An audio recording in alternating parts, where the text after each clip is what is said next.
ଓଡ଼ିଆ ଘରର ଘରଣୀମାନେ ସକାଳରୁ ଆରମ୍ଭ ହୋଇଥାଏ ଠାକୁର ଘରେ।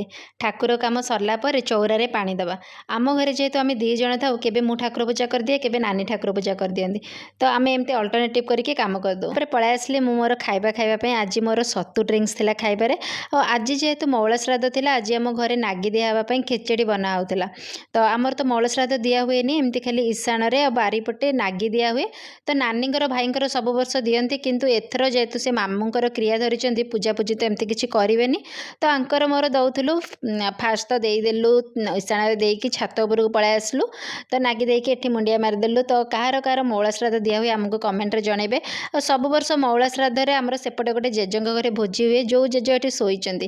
ତ ଏ ଜେଜେ ବହୁତ ଭଲ, ଆଉ ଏବେ ଦେଖନ୍ତୁ ତାଙ୍କୁ ଠାକୁର କେଉଁ ପରିସ୍ଥିତିରେ ଆଣିକି ପକାଇ ଦେଇଛନ୍ତି।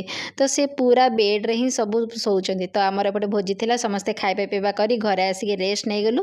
କାଲି ମୋର ଗୋଟେ ଆଡ଼େ ଯିବାରେ ଥିଲା। ବେଲପତ୍ର ତୋଳୁଛି ମାନେ ଆପଣମାନେ ତ ଗେସ୍ କରିପାରୁଥିବେ କୁଆଡ଼େ ଯିବି। ତ କାଲି ଜାଣିବେ କେଉଁ ମନ୍ଦିର ଆମେ ଯାଉଛୁ। ତ ବର୍ଷା ହେଉଥିଲା, ସେଥିରେ ବି ପଳାଇ ଆସିଲୁ। ବେଲପତ୍ର ନେଇଗଲୁ, ଘରକୁ ଆସିକି ତାକୁ ବଛାବଛି ଧୁଆଧୁଇ କରିକି ଥୋଇଦେଲୁ, କାରଣ ସକାଳୁ ସକାଳୁ ଆମକୁ ବାହାରିକି ଯିବାର ଥିଲା। ତାପରେ ଇଏ ଟିକେ ବରା ପିଆଜି ବର୍ଷା ପାଗରେ ଆଣିଥିଲେ, ମୁଢ଼ି ହେରିକା ପାଗ କରିକି ଖାଇବା ପିଇବା କରିଦେଲୁ। ସାଙ୍ଗମାନେ ଏ ବେଡ଼ସିଟ୍ଟା ଯାହାର ଦରକାର ମୁଁ ଉପରେ ଟ୍ୟାଗ୍ କରିଦେଇଛି, ଆପଣମାନେ ଚାହିଁଲେ ଅର୍ଡ଼ର କରିପାରିବେ। ଆଜି ପାଇଁ ଏତିକି, ଆଉ ଗୋଟେ ଭିଡ଼ିଓରେ କାଲି ଦେଖାହେବା।